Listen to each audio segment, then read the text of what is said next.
राजद्रोह या देशद्रोह कानून, सेडिशन लॉ, क्या है यह कानून? आखिर इस कानून में क्या क्या प्रावधान है? इसकी ऐतिहासिक पृष्ठभूमि क्या है? आखिर क्यों इस कानून को लागू किया गया और अंततः भारत की सर्वोच्च न्यायालय के द्वारा इस कानून को अस्थायी रूप से इस कानून पर रोक लगा दी गई है, इसे निलंबित कर दिया गया है। आगे बढ़ने से पहले भारतीय दंड संहिता यानी कि इंडियन पिनल कोड आईपीसी को थोड़ा समझ लेते हैं। ब्रिटिश राज के तहत मैकाले ने ही 1837 में भारतीय दंड संहिता का मसौदा तैयार किया। उन्हीं की बनाई आईपीसी भारत में 1960 में, सीआरपीसी यानी कि क्रिमिनल प्रोसीजर कोड 1872 में और सीपीसी सिविल प्रोसीजर कोड 1905 में लागू किए गए। लेकिन रोचक बात यह है कि मैकाले इन कानूनों को लागू होते नहीं देख सके और 1859 में ही उनका निधन हो गया।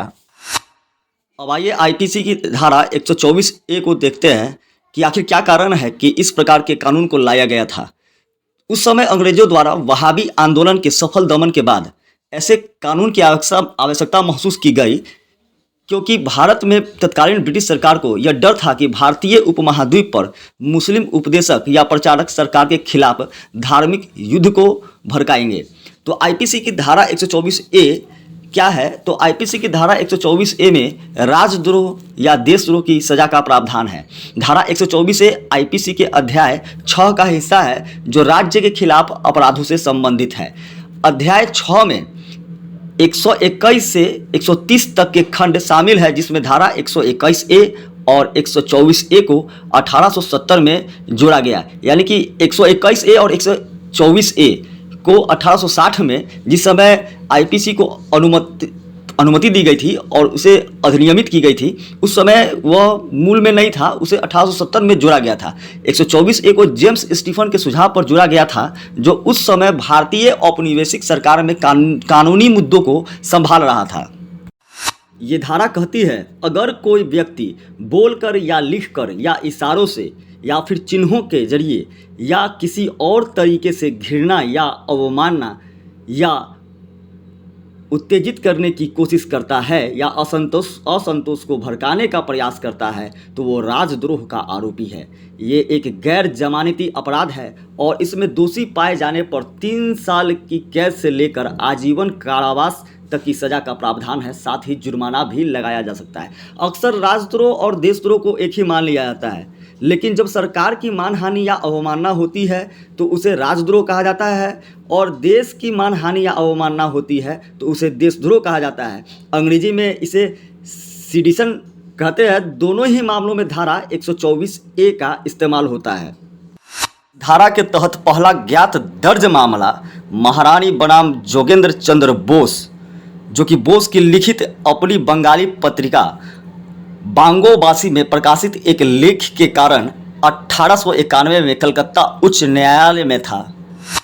स्वतंत्रता पूर्व देखें तो लोकमान्य बाल गंगाधर तिलक के खिलाफ 1897 का राजद्रोह का मुकदमा ऐतिहासिक रूप से प्रसिद्ध है। तिलक ने 2 दैनिक समाचार पत्रों की स्थापना और प्रकाशन किया था, मराठी में केसरी और अंग्रेजी में महर्ता।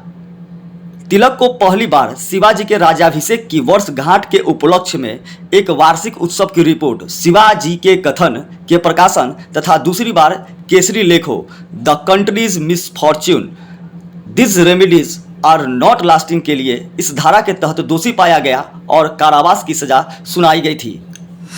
महात्मा गांधी को 3 लेख जो कि यंग इंडिया में प्रकाशित हुई थी के कारण कैद हुई। अदालत में पेश होने के दौरान गांधी ने धारा 124 ए को नागरिक की स्वतंत्रता को दबाने के लिए डिजाइन किए गए भारतीय दंड संहिता के राजनीतिक वर्गों के बीच राजकुमार के नाम से या उनके रूप में संदर्भित किया है।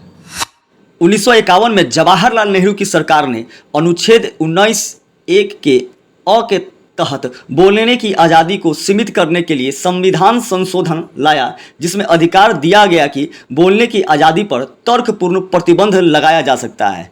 लेकिन 1973 में इंदिरा गांधी की सरकार में इस कानून से जुड़ा बहुत बड़ा बदलाव हुआ। 1973 में तत्कालीन प्रधानमंत्री इंदिरा गांधी ने के कार्यकाल में पहली बार राजद्रोह को संज्ञेय अपराध बनाया गया, यानी अब बिना वारंट के गिरफ्तारी की अनुमति थी उस समय।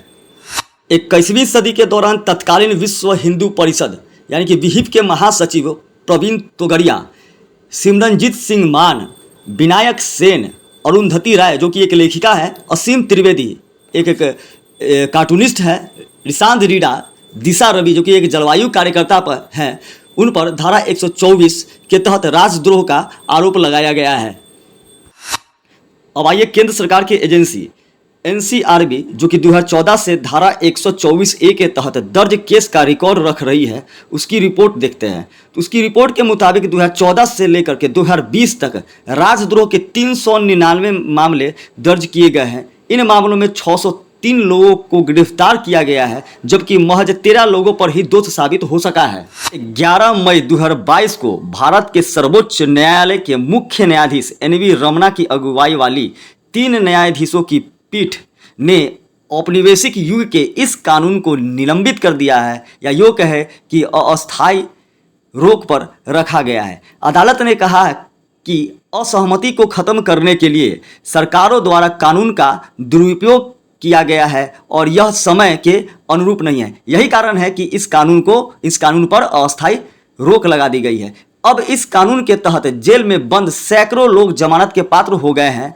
इस कानून के तहत कोई और मामला तब तक दर्ज नहीं किया जा सकता है जब तक कि सरकार द्वारा समीक्षा पूरी नहीं हो जाती है।